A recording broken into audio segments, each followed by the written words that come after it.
welcome to Culture of Faith Podcast. We're so blessed to have you all here for so many reasons.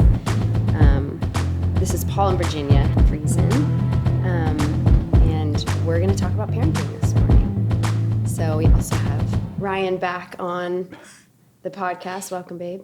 Good to be here. Were you kicked off for a while? I was. I didn't do a good enough job on the last one. Yeah. And so they're like, we'll decide. Basically, she invited me because she thought I wouldn't talk much. But Well, we all know that's not true. Exactly. We're delighted to be here. Love any time we can partner with you guys. Yeah. So Ryan and I kind of started off last week talking about parenting, throwing out some of our personal examples. And since then, we've canvassed the crowd and gotten some questions, and we wanted to lob them your way. yes. So we thought we'd start out talking mainly directed to early parenthood, people with toddlers, elementary age, and some of the things that they have burning on their hearts to ask. So if you could please solve every one of their problems. Well, we hear that's what you're paying us the really big bucks for, so let's go for it. Yes, if you do have any magic tips, that would be good. I think rising to the surface has been the question, how do I deal with my toddler's tantrums?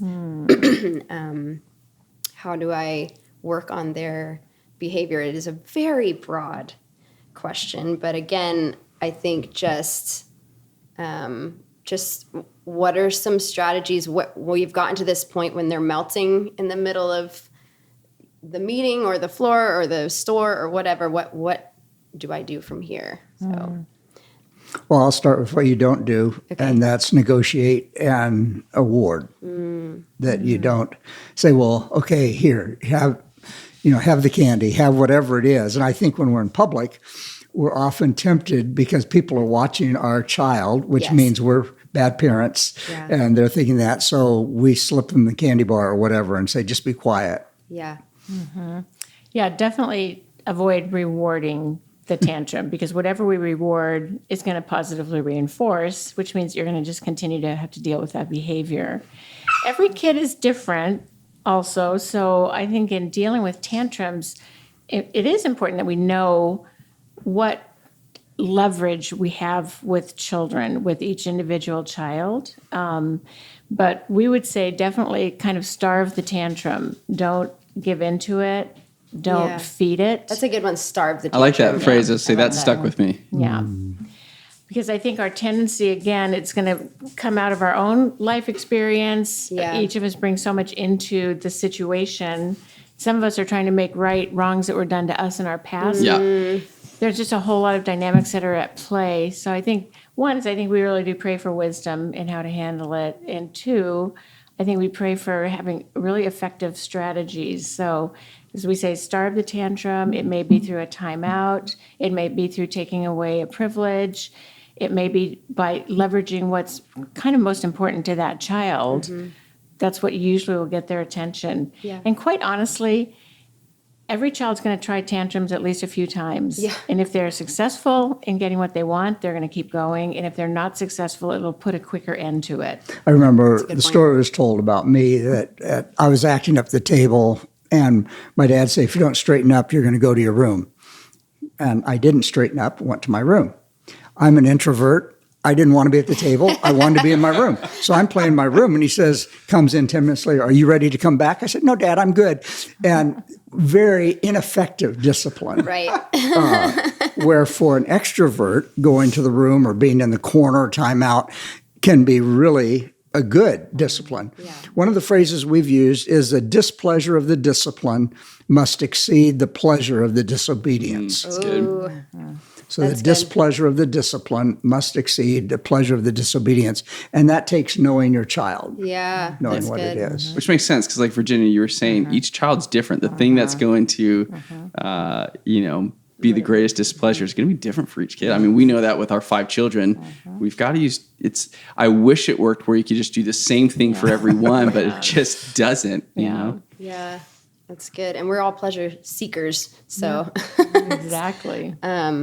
I think that's really helpful. I think some of the follow-up questions I was getting from people is that's exhausting. Yeah. And it is. And I think to bring your point of being in public when they're throwing tantrums and it's just like you need to get them quiet. What do you say? I mean, I know personally that was really hard, particularly in a nicer dinner or a restaurant. Like we're trying to save face, you know, but it does communicate something to your child when you're just kind of trying to shut them up. And I think that there probably are moments where expediency is more important than the long-term lesson. Right. I think there are times Yeah. you're at a wedding and the child is starting to do something. You just, whatever you can do to keep that child quiet or settle down, you just have to do. Yeah. But I think that becomes our default because it is easier and it's Right. more convenient. And at the moment I can stop the tantrum, whatever means, rewarding the behavior, I'm going to probably go to that. That'll be the tendency. I have left shopping carts full of groceries in a store when I realized that no matter how many times I was asking for correct behavior and it wasn't happening and the tantrum started, it didn't happen often, but I would just pick up that child and we left the store, which I realize has its implications for the store. Like, there's a full basket on aisle 3, go rescue it. But if a child continues to get away with it, again, they're just building up a head of steam. And if you don't get this under control when they're young, the kind of tantrums that teenagers throw will put you under. Right? Yeah, that's a good point. I was just saying, I think that's so important, looking at it as an investment to solve, to gain immediate benefit for you as a parent. Like, hey, if you put the hard work in, hopefully it's going to settle it in the next months, years, but also, you're rewarding and creating patterns in your kids that will go into teenage years. And, we pastor and you guys counsel. So you see, I don't know about you, but I see people that have never stopped being teenagers. Right. No matter how old, those same patterns continue on. Yeah. So it really is an investment in your kids. I think that's a good point. Like the seizing opportunities where you're like, this is what we're doing right now. Like you're not distracted. So being in the middle of a grocery store, having a cart full, knowing they're not responding, it's almost like you can have a light bulb moment of like, this is going to stick with them. If they show them this is most important, we're going to just leave the store. Or, whatever it is that follow through. I feel like there can be a reward in that they, number one, see that it's very valuable to you. But picking like, if you're always out, if you're always in activity, if you're always with other people, you have zero opportunity to seize those moments. But if the majority of the time you're able to, and then those few times you have to just give them candy. But I love those. That's a really good memory as a mother when you got to put that first. How young would you say you would start? That's going to be the question I was just going to ask. Yeah, managing tantrums. Because, our kids pitched fits at 6 months. So. Another question is like, what's the right age to start disciplining? Yeah. Well, I think you start disciplining when your child starts disobeying. And when they intentionally disobey. When you say, don't touch that socket, they look and they touch the socket. Or come here and they don't. Or whatever. And I think often we wait too long. We let them have a head of steam. And I think that's why it's exhausting. When I was 3, I had toys over the floor. My mom said, pick your toys up, and I said, no. And she was 9 months pregnant with my sister. And she said, if you don't pick your toys up, I'm going to pick you up and set you on the stairs until you pick them up. And I said, you're too fat. You can't catch me. Well, as the story goes, she caught me. And she set me on the steps. And I sat there for 8 hours. Wow. Now, the reason I tell that story is back then I had a strong will. I don't, of course, anymore. But the bigger one is most parents, my mom was going somewhere. That's why she wanted me to clean up. Wow. After 20 minutes, would say, okay, we've got to go, but next time. And the child wins. And so they've got this momentum. And I found out that day, no matter how fat Mama was, she's in charge. And it wasn't that we never had conflict, but really that was a watershed day. Yeah. And I think often we give up. Yeah. We get frustrated. Yeah. Or the other thing I would say is we start yelling. Yeah. So it's about us. Like, instead of just saying, if you don't do this, this is a consequence, in a voice like that, Yeah. we start screaming, and it just creates a very, very negative atmosphere all the way Yeah. around, Yeah. and a bad modeling for our child. Yeah. as well. I mean, I think that was a shock to us how inconvenient it was to discipline our kids. It was like, whatever comes out of my mouth, we literally will have to check with each other. Wait, what are you about to say? Because you're going to put me at a disadvantage. Grounded for a week. As I go out to surf. Guilty. But it's so good. Like 8 hours. Wow, that's commitment to parenting, you know? And it might sound cruel, but again, like prioritizing your kids. Yeah. That's so good. So I think what you're watching for is defiance. As soon as you begin to see defiance emerging in the child, that's when you know discipline with consequences needs to begin to be initiated. I think when a child is younger and they're just starting to head that way, distraction is one of your best tools. I don't think that you make them sit in front of the light plug and say, "Now don't touch it." Yes. You just scoop them up and take them to another room and get them engaged in toys. I think distraction is great all through life, to be honest. Yeah. But the rubber meets the road when there is just direct defiance, and I think that many, many of us as parents are just kind of afraid to go there. Yeah. It's like it's hard. It's hard to follow through. It's easy to say, "Oh, extenuating circumstances. They didn't really mean that, or they didn't really hear, or that really isn't Their defiance." teething was or- our favorite one. Exactly. Didn't get enough sleep. No, I didn't get enough sleep. I'm the one who's tired. Well, I think we've talked to parents and they're like, well, I don't think they're going to understand. I don't think they're old enough to make the connection. With our kids, if they're old enough to make the connection with defiance, I feel like they're Yeah. old enough to make the connection with discipline. It seems absolutely. like to me. Yeah. I think one of the other things that we see is parents being on the same page. So Okay, this was another question. Is it okay to have two different parenting styles in the house? This is the way you do it. That's the way this is the way I do it. Well, we're going to be different because we're different in our temperaments and personalities. But I think we need to agree on the issues that are reoccurring. So say it's tantrums at bedtime and one parent lets them stay up an extra half hour, one parent stays the line.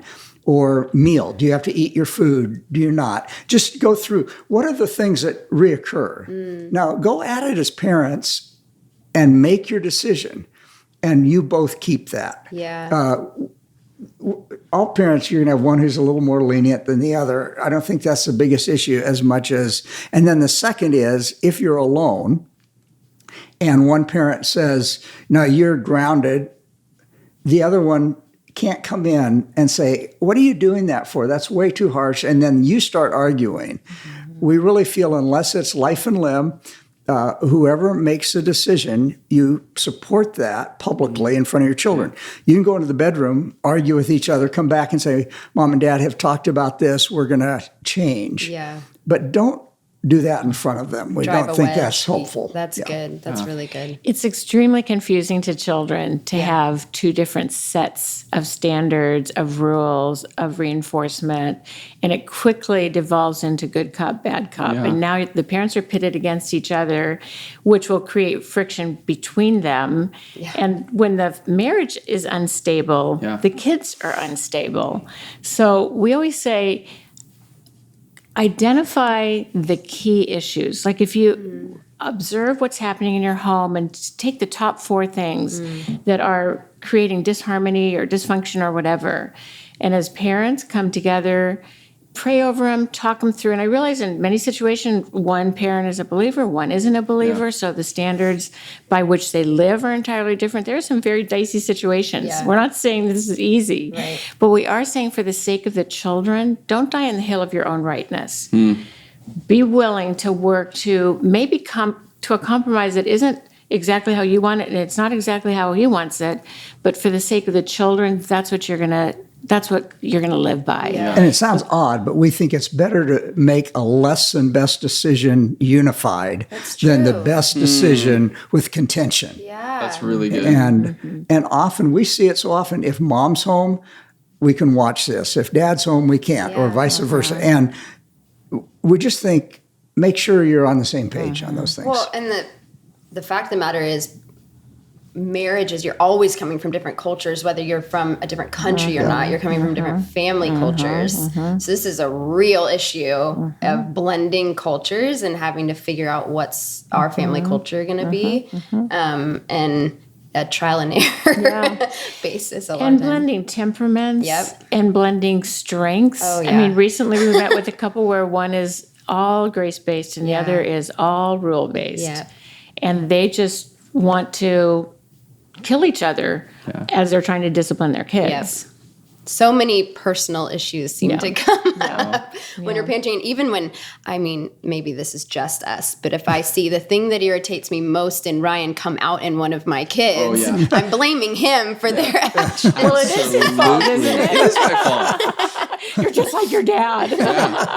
Yeah. I think the final kind of follow-up question to this would be, how do you stay consistent and disciplined in these kind of physically exhausting years of parenting and also keep your sanity? I mean, we're talking to parents that have the world of social media. We have a culture of self-care and me time and these kind of things. How do you prioritize your own mental, emotional, physical health and also be in it 100% parenting? What would be your advice? Well, it's probably not the most popular answer, but you only have one shot at these kids. Yeah. And we think jettison everything you don't have to do if that's the issue that you need to spend more time with your kids. And I realize some of us, both parents have to work, all these different things, but we're doing a lot of things that we don't have to. Yeah. And it's hurting our time with our kids or with parenting. And I had a dad, he said, well, it seems like all I do is work and be home with the kids. And I said, that's pretty much probably what you're called to do for a while. You're going to get to go golfing and surfing more and more. Yeah. But right now, this is it. And if you deal with it early, you tend to not deal with it later. And we know there's no absolute, but if you don't discipline a 4-year-old, then you're going to have a 14-year-old to discipline. And that's going to be a much tougher assignment. That's a good point. And I would just say exhaustion is unfortunately part of the territory of parenting, especially young children. I remember very clearly wondering when our children were 5, 3, and 1 if I would ever not be tired again. And eventually, you do catch up on sleep.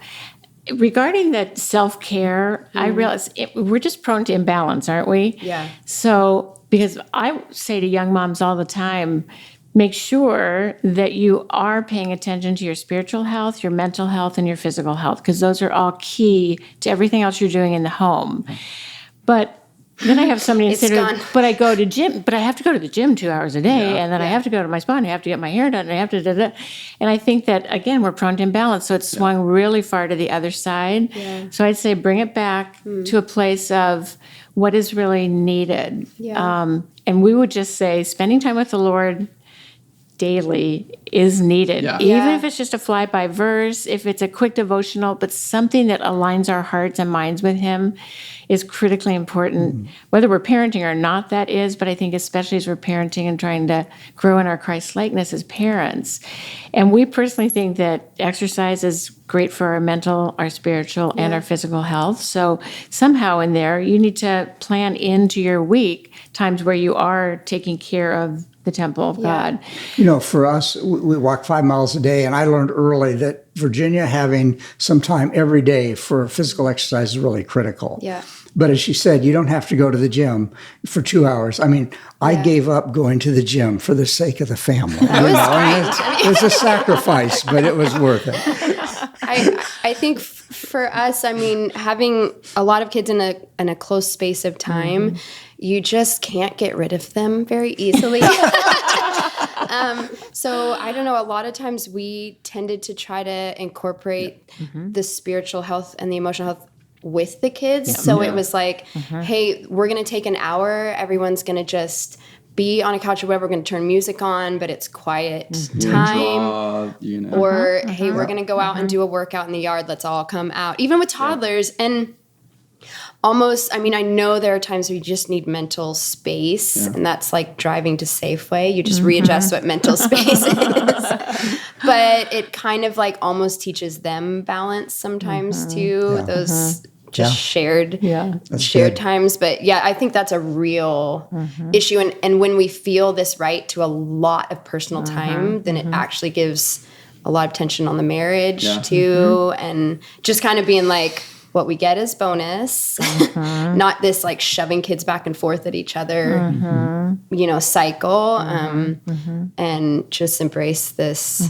really short period. I mean, not to be morbid, but my mom died young-ish, and I doubt she would look back and be like, gosh, I wish I'd had more time shopping by myself. Or, like this is a short time, and the time with our kids is what we'll probably want more of. So the days are long, but the years are short. Is that how it goes? That's good. Something like that. I mean, I say that, but people said that to me when I had toddlers, and I was like, get out of my face. So. Oh, Sarah, that is so true. I remember a particularly difficult day with all three girls. I went to a women's meeting, and I'm in tears. Yeah. And these two well-meaning, older Christian mentors of mine stood there and said, Virginia, don't worry, this is going to pass.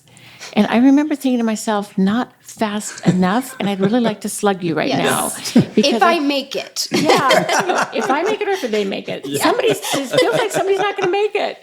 But it really, really is true. Yeah. But that brings me to just another thing. A huge black hole besides the self-care is technology. And I guess I just want to throw out something there that we see it all the time. We see moms at the park with their kids, so ostensibly they're spending time, but they're on their phones the whole time. And sometimes they're even pushing the child. And I'm not saying that to cast judgment or to make anybody feel guilty. I'm just saying. I'm feeling guilty. Well, Ryan asked me to say something about this. I'm going to give you $20 later. But I think it really is true. I think that undistracted time, focused time in shorter amounts is far better than a lot of time where we're not paying any attention. Yeah, that's good. Well, this has been very helpful for us, hopefully for other people. And we'd love to come back next time and talk about particularly issues people are dealing with preteens and teenagers. I can't wait. Thanks so much. It's been great to be with you.